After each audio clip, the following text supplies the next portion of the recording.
the last thing I want to talk about is Super Dragon Ball Heroes World Mission. And I'm not gonna say the whole title, that title is a mouthful, and I've already been talking for about I don't know how long. I don't have a timer. But yeah, Super Dragon Ball Heroes World Mission. How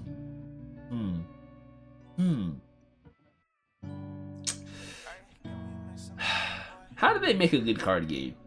Like, alright, they make Jump Force. Well, I'm not saying same people don't make the same game, but alright. I'm saying what I'm trying to say is like there's Jump Force, and then there's a card game that's better than Jump Force, right? So Jump Force is complete utter trash. If anybody wants to sit here and you know argue with me that Jump Force is good, Jump Force is garbage. All right, we can see the stats, right? Who's still playing Jump Force? Nobody. Now, Super Dragon Ball Heroes World Mission, in my opinion, has lasted longer than Jump Force, and it's just a card game. You know, I like, and this is a review. I'm not here to talk about Jump Force. I'm just saying like there's Jump Force, and then there's a card game better than Jump Force, right? So Super Dragon Ball Heroes is, you know, the arcade game that was in Japan that a lot of us over here in the West wanted. Like we see the Xeno Goku with his little roll ball and the power pole. Like we see Super Saiyan 4 Gohan, Super Saiyan 4 Bardock, Super Saiyan 4 Broly. Like we see all these fan service characters, and we're like, wow, like why can't we get a game like that? Well, we finally got the game like that, and I have to say the game is really, really good. Now, with that being said, there's a lot of stuff to do in this game. For starters, and I played this game a lot. I think at the time of this video, I want to say close to like 120 hours on the game. You're probably like, yo, like get a life. Look, when I like something, I invest my time into it. Oh my gosh, my allergy acting up. Like I said, when I like something, I invest my time into it. And with that being said, I invested a lot of time into this game. Yo, my allergies are killing me at this point. Sorry, I invested a lot of time into this game. I invested a lot of time into liking it, and I'm playing the game. I'm like, yo, like this game is really, really good. Like, you know, the story. I haven't played the story that much. I'm on the last chapter, and it's hard. It's hard, man. It's hard. But other than the story, you know, so you have your game modes. You have story, arcade, multiplayer, and creation, customization stuff, and then you have tournament. And I want to start with story. The story, like I said, is all right. Like it's not something that like I wanna watch. I wanna play. Like I'll play it when I play it. So take story out of it. I'm not qualified to talk about the story mode, but I am qualified to talk about the other stuff.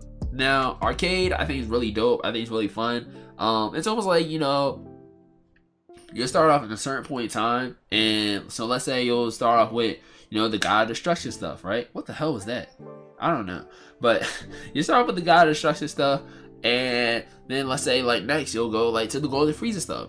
Then you'll go to the Universe 6 versus Universe 7 tournament. Then the tournament at 5. So you'll go through different stages of the Dragon Ball Super timeline, and then they'll go to the Dragon Ball Super Heroes timeline. So, you know, you'll get introduced to like Mechikabura, or you'll do something with Lord Slug in his Xeno form, or you'll do something with Janemba in his Xeno form, or Super Saiyan Kaioken Vegito. Like you'll do different stuff with all these characters from the Heroes world, and it's kind of dope because it's like, yo, like now we're seeing why this game sells really well. On top of that too, I think there's 1.2 cards in the game, 1.2k. So yeah, like I'm just going around. There's 1,177 cards in the game, and that's not bad too, because you know you want to collect all the cards. So like, you know, collecting all the cards and doing the arcade missions is really fun. On top of that too, my complaint is the multiplayer. Now, not everybody has an Ethernet cable. Not everybody has the best Wi-Fi. You know, I'm just saying, I got that 1K up or 1K down. You know, I got that gigabit. I'm just saying, you know, I don't want to flex on nobody. You know, stop. But I do have gigabit internet, and like I know for a fact I don't lag that often. Like if I do lag, it's because like there's a storm or something that's like messing up the Wi-Fi. If that, like, and the storm has to be like terrible. But other than that, I don't lag often, right? So I'll go online. And like they have this thing called the CI meter, and basically like it's like a gauge, and it goes up and down, pause, and it fluctuates. So some characters are fast, some characters are slow. So I'm used to looking at I play offline a lot on arcade, and I'm used to looking at the arcade people, how their CI meter moves. When I play multiplayer and I see like their CI meter's not moving, my timer is going down, like it kind of messes me up. So that's something I do wish they would fix, because to my understanding, I feel like what I was told, that multiplayer was like added later. Like multiplayer was added to the Switch version of the game. Multiplayer is not in the actual arcade version, and I believe it's not even in the DS version, because someone told me that this is a port from a 2009 game. Look, man, I don't know. I'm just doing off what somebody told me. Y'all know, don't beat me up. Just beat up the people that told me. I don't want to off nobody. You know what I'm saying? I don't want to put nobody out there, but don't beat me up for that. But this game did come out, and I really do enjoy it. I'm not gonna lie, there's a lot of stuff to do in this game. On top of that too, like I said, you can customize your cars, you can play custom missions. So let's say you make some godlike mission that's like unbeatable, throw it up there in the customization. Or let's say you make like some really cool looking car, throw it up on the customize, make it, share it with us on Twitter. And like Bandai, they've had these little events where it's like, show us your customized card. If you show us this card and how it looks, we'll give you something. It's like dope. Like, I like that stuff. So, like this one guy, this one guy I'm cool with, he made a customized card to Pan, and that Pan card does like 99k damage. That's the max amount of damage you can do to anybody, right? And it's like that's dope. Like, I like that stuff. Top of that too, they have tournament mode. Tournament mode is just a easy way to get tickets. To be honest, like once you beat it, you have the secret battle, you can just get tickets. But with that being said, like aside from the story, because I don't play the story at all, there's still a lot of stuff to do in this game. There's still a lot of cards to collect, and the thing I like about it too, and I hope they don't add, is microtransactions. Like, I'm sorry if my voice is over here messing up. My nose is killing me. But the thing that I like about this too is there's no microtransactions. Now, they could add microtransactions later, and if they do, I would like it to be in the form of DLC and not to buy tickets. There's too many ways to get tickets in this game. There's too many different options for getting tickets. There's too many different ways to get tickets. So if you want to get tickets, go farm a mission. If you want tickets, just sit there for a while and just farm a mission. If you want something, farm it.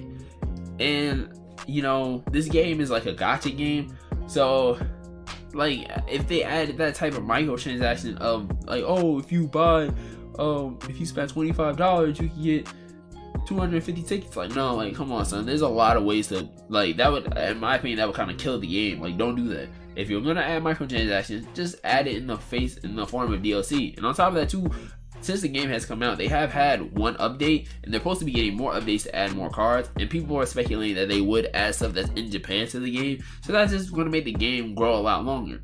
So far on this podcast, we've discussed Mortal Kombat, World War Z, Sekiro, and now this, and out of all the games, I have to say that I do like this one the most, just because of how much stuff there is to do in the game. Like I said, I have 121 hours on that game.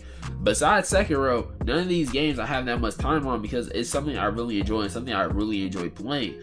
I enjoy this game a lot, and I stream this game on Twitch, and a lot of people will say like, they ask for tips and tricks, and I feel like because this game has a really small community, a lot of people have come together to help each other out, which is a good thing too. And on top of that too, with a lot of people buying this game and they see that, they're going to definitely put more stuff into it. They're going to definitely try to make this game live a lot longer. They probably were like, like 20k people are going to buy the game, when in reality, I believe 70k people bought the game. So that's really good. But and on top of that too, look, if you bought the game on PC, I'm sorry, you should have just bought it on the Switch. You should have just bought it on the Switch. I've seen a lot of people say, I should have bought the game on the Switch. I should have just went the extra mile and just bought the game on the Switch. I thought it was just going to be better on PC. You should have got it on the Switch. That's all I'm saying. But to end this all, what I have to say is, closing stuff on the game, it's $60, right? Now, look, two sides to the spectrum. I understand both sides. If you like Dragon Ball, right? this is a game for you for $60. You're getting your money's worth. There's a lot of stuff to do in this game for $60. There's a lot of stuff to do, period. Like I said, I have 120 hours in the game. I enjoy the game a lot. On top of that too, if they keep adding stuff, it's gonna be worth the $60, in my opinion. I had another point, but I forgot it. But yeah, I think it's definitely worth the $60.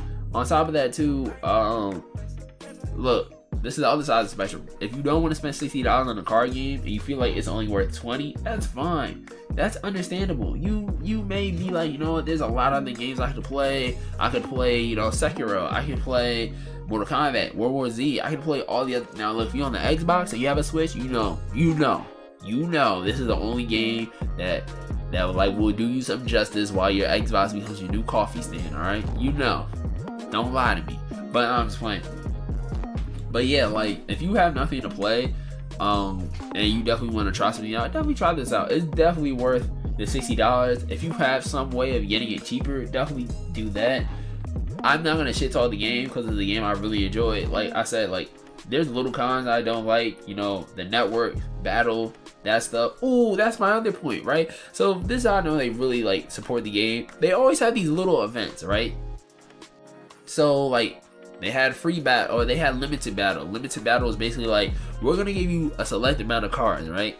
And you build a team with those cards, and you have to go online and win. Now, if you win, you know, you move forward in the ladder. If you lose, well, you lose you just lose. Either way, though, each time you battle, you lose the cards. So I believe on the team you have 7. I might be wrong, but each time you play, you lose your cards. So that's pretty cool. On top of that too, they did have clan battles. So the last one that they had was, who's your favorite fusion? My favorite fusion is Gogeta, right? I mean, we came in third. I'm lost. Who likes Zamasu as a fusion and who likes Kefla above Zamasu is beyond me. But obviously, Team Zamasu, you know, it was whoever the most multiplayer was, and Team Zamasu just magically just got the most. They just came out of nowhere. They were in last place on the I believe this went for like 5 days. So on day 3, they were at last place. I go on there on day 4, magically just got to first. I was like, what? Huh? And then Team Kefla just magically jumps to second. I'm like, yo, are you kidding me? Like, Team Gogeta, what is y'all doing? But that's taking you away. Oh, yo, my allergies are killing me. That's taking you away. But like I said, $60. Is it worth the 60? Yeah, I think it is. Especially if you have anything to play. Especially if you're looking for something to play. Definitely check it out. But if you're like, I don't know, it's a card game, I don't want to spend 60 on a card game, just wait. Hold out. Not mad at that. Now, I'm not gonna say like, yo, if you hold out long enough, will there be a big community on it? Probably not. I don't know. It depends on what they do to the game. But hey, man, your money, not mine. I'm just here to give the advice on if you should buy it or not. So, with that all being said, this is episode 3.